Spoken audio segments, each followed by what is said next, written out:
ఏపీలో మరో సర్వేలో వైసీపీకి క్లియర్ మెజారిటీ ఖాయమని తేలిపోయింది. కొన్ని టీడీపీ అనుకూల మీడియాలో తప్ప ఏ నిజాయితీ ఉన్న సర్వే అయినా కూడా సునాయాసంగా జగన్ మళ్లీ రెండోసారి అధికారం చేపడతాడని తేల్చాయి. జగన్ గెలుస్తాడనడానికి ఒక కారణం ఉంది. అదే సంక్షేమం.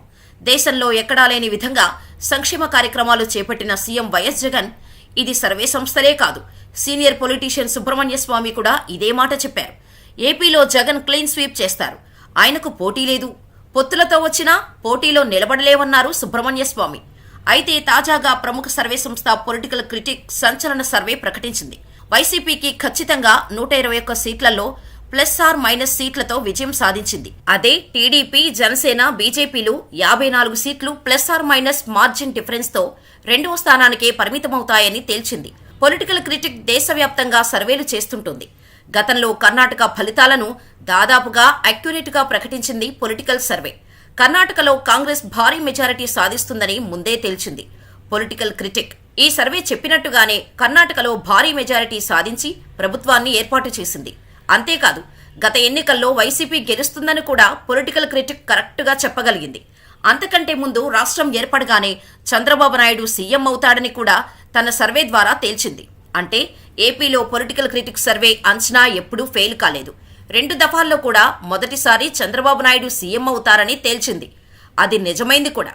ఇక జగన్ రెండోసారి గెలుస్తారని సర్వే అంచనాలు వేసింది. నిజంగానే వైసీపీ భారీ మెజారిటీతో అధికారం చేపట్టింది. ఈసారి కూడా జనసేన, బీజేపీలతో టీడీపీ జతకట్టిన తర్వాత చేసిన సర్వే ఫలితాలు ఇప్పుడు ఆసక్తికరంగా మారాయి. శాంపిల్ సైజ్ కాస్త తక్కువైనా కూడా రాష్ట్రం మొత్తం సర్వే చేసి వైసీపీ 125 స్థానాలు సాధిస్తుందని, సంక్షేమమే గెలిపిస్తుందని ప్రకటించింది. ప్రతి ఒక్క పేద, మధ్యతరగతి కుటుంబం జగన్ ఏదో ఒక స్కీమ్ వల్ల లాభపడింది. వారంతా జగన్కే ఓటేస్తామంటున్నారు. ఎందుకంటే జగన్ ఓడిపోతే ఆ స్కీమ్స్ రావనేది వారి భయం. అందుకే సంక్షేమం గెలిపిస్తుందని చెబుతున్నారు. మరోవైపు ప్రతిపక్షాలు తాము ఏం చేస్తామో చెప్పలేకపోతున్నారు. కేవలం జగన్ వ్యతిరేకతను, ప్రభుత్వ వ్యతిరేక ఓటునే నమ్ముకున్నారని, ప్రజల్లో ఇది క్లియర్ గా తెలుస్తుందని చెబుతున్నారు ప్రజలు. వైసీపీకి 49.5% ఓట్లు, టీడీపీ, జనసేన, బీజేపీ కూటమికి కేవలం 43% ఓట్లు మాత్రమే వస్తాయి. కాంగ్రెస్ 2.5%, ఇతరులకు 5% ఓట్లు వస్తాయని ఈ సర్వే తేల్చింది. అంటే 2024 మేలో మరోసారి వైఎస్ జగన్ రెండవసారి ప్రమాణ స్వీకారం చేయబోతున్నారన్నమాట. ఇక పార్లమెంటు ఎన్నికలపై కూడా పొలిటికల్ క్రిటిక్ సర్వే చేసింది. ఈ శాంపిల్ను కూడా అసెంబ్లీతో కాకుండా ప్రత్యేకంగా తీసుకుని సర్వే చేశారు. వైసీపీకి 19% ఎంపీ స్థానాలు, టీడీపీ కూటమి మొత్తానికి 6 లోక్సభ స్థానాలు గెలుచుకుంటాయని ప్రకటించింది. అయితే సర్వేలో కీలక అంశాలను కూడా పొలిటికల్ క్రిటిక్ తెలిపింది. దాదాపుగా 50 నుంచి 65% మహిళలు వైసీపీకే ఓటేస్తామని చెప్పారు. అదే పురుషులకు వచ్చేసరికి 50-50గా వైసీపీకి, టీడీపీకి తేలింది. వెల్ఫేర్ స్కీమ్స్ తో పాటు గ్రామీణ ప్రాంతాల్లోని బలమైన కార్యకర్తల బలం వైసీపీకి లాభం చేకూర్చుతుంది. కానీ అర్బన్కు వచ్చేసరికి వైసీపీ వీక్ గా ఉంది. టీడీపీ, జనసేన, బీజేపీలు బలంగా ఉన్నాయి. కానీ అర్బన్లోని ఇళ్ల పట్టాలు వైసీపీకి మేలు చేశాయి. పేదల సంక్షేమం కూడా కొంతమేర వైసీపీని కాపాడగలిగింది. అయితే బీజేపీతో పొత్తు వల్ల సీట్లతో పాటు ఓట్ల శాతం కూడా టీడీపీకి, జనసేనకు నష్టం కలిగిస్తున్నాయి. 2014లో కలిసి పోటీ చేసి రాష్ట్రానికి ఏమీ చేయలేదు. ఇప్పుడు మళ్లీ కూటమి పేరుతో వస్తున్నారు. దీంతో బీజేపీ రాష్ట్రానికి ప్రత్యేకంగా ఏమీ చేయలేదనే భావన ప్రజల్లో ఉంది. ఆ భావన వల్ల టీడీపీ, జనసేన భారీగా నష్టపోతాయని కూడా సంచలన విషయం ప్రకటించింది. ఇక ముస్లింలు ఎవరు కూడా బీజేపీ ఉన్న టీడీపీ, జనసేన కూటమికి ఓటేయటం లేదని కూడా తేల్చింది. అయితే సంప్రదాయ బీసీ ఓటరు ఈసారి వైసీపీ వెంటే ఉన్నారు. విద్య, వైద్యం కూడా వైసీపీకి మేలు చేయబోతోంది. కానీ అర్బన్ ఓటర్లే కాదు, గ్రామీణ ప్రాంతాల్లో మద్యం పాలసీ, రోడ్లు, ఇసుక మాఫియా ప్రభావం వైసీపీకి పడే ఛాన్స్ ఉంది. అందువల్లే కనీసం 50 స్థానాల్లో ఓడిపోతుందని కూడా మొహమాటం కూడా లేకుండా తెచ్చింది. అయినా కూడా పొలిటికల్ డైనమిక్స్ వైసీపీకి మేలు చేస్తాయి. ప్రభుత్వ వ్యతిరేకత ఉన్నా కూడా బాబును, పవన్ను, బీజేపీని ప్రజలు నమ్మడం లేదని ఈ పొలిటికల్ క్రిటిక్ సర్వే తేల్చింది. సర్వే ఏదైనా సరే వైసీపీ గెలుపు ఖాయమని చెప్పడానికి ఇదే ఉదాహరణ. ఇక జాతీయ స్థాయిలో కేవలం ఒకటే సర్వే టీడీపీకి అనుకూలంగా ఫలితాలు రాబోతున్నట్టు ప్రకటించింది. కానీ మిగతా సర్వేలన్నీ కూడా జనం జై జగన్ అంటున్నారని తేల్చాయి.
Last time, out of 175, 151 itself is a tall number. And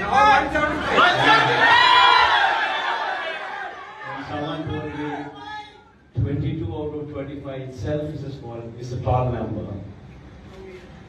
This time, we're going to beat that record. We will get. I promise that this results would ensure that the whole country would stand up and look towards Andhra Pradesh.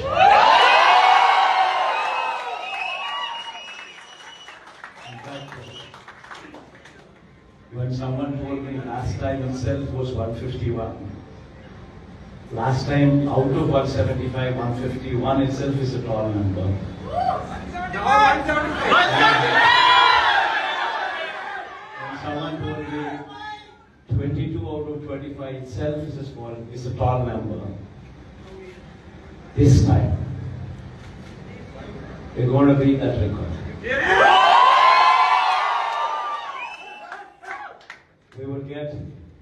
We will surpass 151, we will surpass 250.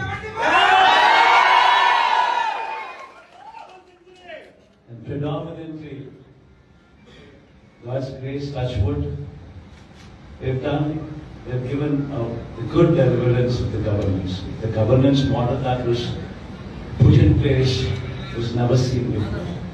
And while I could do all that, nevertheless, 1.5 years of your effort.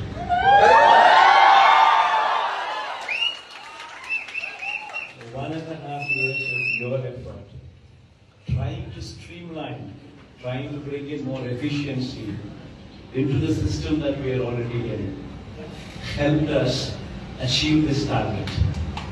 If this number was